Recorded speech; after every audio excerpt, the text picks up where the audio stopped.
Okay, a lot of dogs don't like going to the vet. You can imagine why. The vets can be a scary place. When we're not feeling all that great, we go to see the doctor. It's not our favorite place, and our doctor's usually touching us places we don't really like. If you have a dog that's fearful, like Thor is here, you really want to look for a vet that offers cooperative care or is fear-free certified. There are fortunately, more and more vet offices that are doing these things. Now, if I go in there and his current vet has asked him when he goes in there, because he's a bite risk, they want to just throw a blanket over him. That's going to be a traumatic experience and probably make him more reactive at that particular vet's office. I always want to read the dog and go at the dog's pace. And so I would find a fear-free vet clinic. Now, once you find the clinic, we can create a positive association. Most of the time, we only go to the vet office when the dog is ill or something, they need to do something. A lot of vet offices have multiple dogs there. He's dog reactive, so that's going to make him more reactive and anxious. There's smells of a whole bunch of dogs there, also going to make him more reactive. So there's something called happy vet visits that we do quite a bit. Happy vet visit is just basically creating a positive association for the dog. So the first stage is to find a vet that is fear-free certified or practices fear-free handling or cooperative care or those sort of things. So once you find that vet, and I would probably recommend for you that you find a vet. I walked him separate of his mom, and he wasn't really a big fan of it. And some vets, because of COVID, are asking people to drop off. I prefer that you find a vet that you can actually go in there if you can.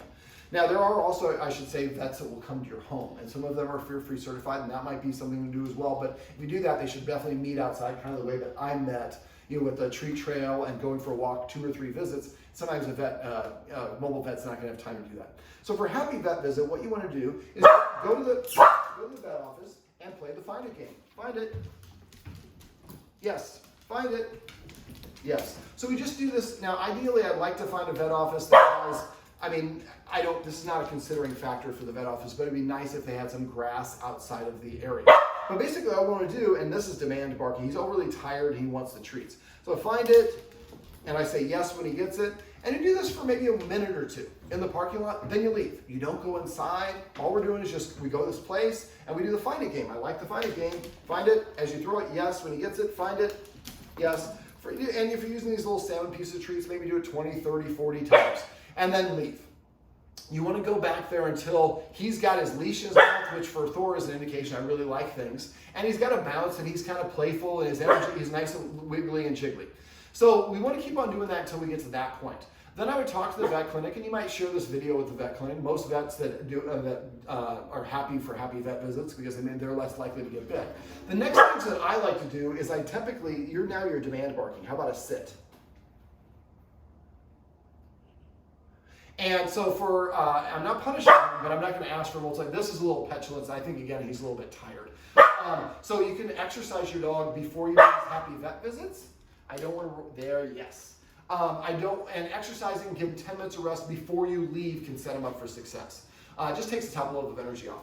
So we've done the find-its in the parking lot, and if getting towards the building is too much, then we might do them further away from the building, gradually get closer and closer, until we get all the way to where we're at the door. And you're doing the find-its, throwing it up against the door, find it, and he's going up against the door.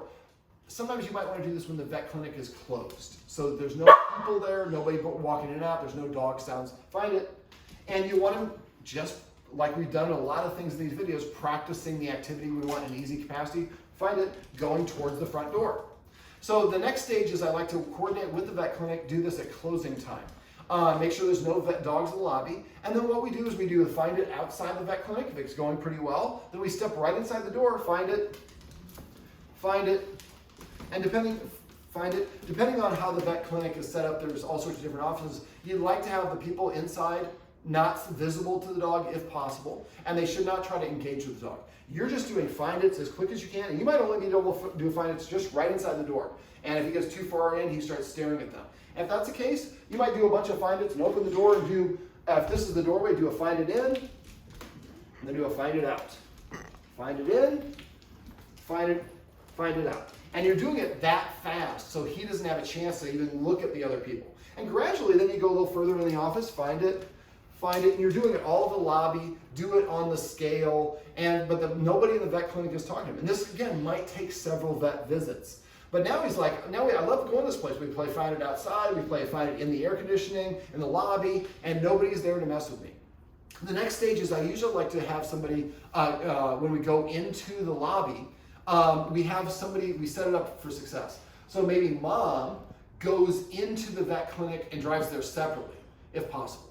You can all go drive at the same time, but maybe if we all drive at the same time, maybe mom goes in the vet clinic and Thor doesn't see it. One of his other guardians playing the find it game in the lobby, or outside, then in the lobby, and then we're gradually going towards the exam room with the find it. When we finally go in the exam room, guess who's there? Mom. My favorite person in the whole world was already waiting inside. So I go in there, maybe we do a little find it on the floor, we do find it on the examination table, then we leave. And we do that until Thor is pretty happy and he's running around there in happy time. And then we can try to get him on the vet table. Some vets have the table that will elevate. If you can, put him on that and raise it just a little bit, give him a treat. Raise it a little bit more, give him a treat. It's usually a power thing. Since he has issues, I would want to make sure that you guys can pick him up and put him up there if you have to. But the ideal is we get him used to being in the vet clinic, in the lobby, and then in the parking lot, then the lobby, then the exam room, and we're going in there several times. Now, at some point, if he feels comfortable and he's doing well, I would try to get some of the vet techs from behind the desk saying, find it, and they're throwing it over the desk, and they get to play the game with him. Now, if you can teach him to catch, that's a wonderful game. I love doing that with fearful dogs, so the dog gets to stay however far away he wants, and the person provides a positive reinforcement. Yes. Yes. Oh, try to say yes only when he catches it. It's hard to say. Yes.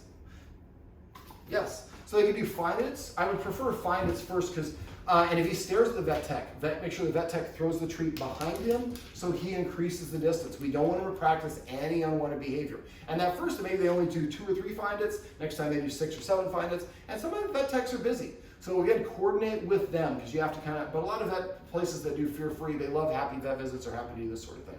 So eventually you're going into the office, and every time I go in there, maybe you're there or the other guardian is there, people that he really likes, the daughter's boyfriend he really likes, if we can get him there. So every time I go in this magic room, and if you can't, ask the vet clinic if they can consistently go into the same room. Sometimes you can't do that because of how busy they are, but that's why it's helpful to do this at closing time so you don't have any other distractions. And then I would talk to the vet and try to set the vet when you're actually going to get ready for the vet to meet the vet. The idea would be the person goes in, we do everything we described before, but we go in the room and now mom is in there. I would have you in there for the first time with the vet, and the vet is sitting next to mom. And mom is doing the find it, and the vet is just sitting there quietly. We do that for a minute or two, then we leave, and then the vet gets up. The vet should try not to have his sudden movement trigger a response for him. So again, vets are very busy. Be very respectful. Give the vet office a nice review. Tell your friends about them because they're going out of their way to help you. But if you do these sort of things, and then now after a while, the vet can do the find its. And then just like me, I met him within the first visit. I was able to give him treats, and a fear-free vet is going to know how to read his body language and do the things that he needs. And now the vet's playing find it and give him those treats. And it might take 2 or 3 visits, but now you're in the room when I get there. I get all these great treats, and and it might be I've had some vets where they have to do the exam in multiple sessions. Because the vet has to do the hand deal. Now the hand deal that I did for you guys, he should be comfortable, and we might need to have the muzzle on him just to make sure that the vet stays safe, because the vet has to help a lot of other animals, and the vet gets injured, that might be a whole lot of other people he can't help. And so we might use that, but again, the muzzle should not be used if he is stressed out. That's why the happy vet visits we'd like to do without the muzzle up until the point, but we want to practice. So we get to the point where we're starting to go in the exam room after he's comfortable, he's met the vet a couple times, then you should have him wearing that muzzle when he goes in there, because we don't want to all of a sudden now the muzzle goes on and then I get examined, because that can be triggering a response. Go at his pace, and eventually that's a good yawn. The vet, like I said, if you go to find a fear-free or a certified vet or someone with fear-free practices, they're going to know what to look for. And if you've gone there 6, 8, 12 times before he has his first exam, he's going to actually enjoy it. Right, Thor? See if we can do a hand target. Well, how about with a treat? Well, this is my buddy Thor, and these are some tips on how you can do a happy vet visit if you have a fearful dog.